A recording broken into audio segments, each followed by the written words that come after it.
আসসালামু আলাইকুম। কেমন আছেন আপনারা সবাই? বন্ধুরা, ভালোবাসার থেকে এই পৃথিবীতে বিশ্বাসটা অনেক বড় একটা জিনিস। সেটা কেমন দেখেন, এই যে আমি আমার মনাদের জন্য খাবার রেডি করছি, তারা সবাই বসছে, তারা এটা বিশ্বাস করতেছে যে খাবার ঠান্ডা হওয়ার জন্য দিছি, গরম খাবার। তাদের মনে একটু বসো, মারামারি করে না, আমি না আম্মু বসো।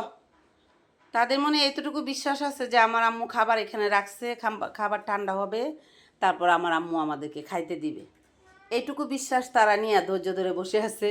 খাবার দেখেন, এই যে মাছ সিদ্ধ করেছি, আর মাছের মাথার ভিতরটা খেতে পছন্দ করে, তাই মাছের মাথা সিদ্ধ দিছি, মাছও সিদ্ধ দিছি, ঠান্ডা হইতে দিছি, ভাত রেডি করছি, সব কিছু রেডি করছি, এখন খাবে। আর এখন দেখেন কত এই দেখেন দুপুরের খাবার হয়েছে, এখন হলো বিকালের খাবার খাইতেছে, একটু ঘুমায় পড়ছিল, নাহলে আরও আগে খাইতো আর কি।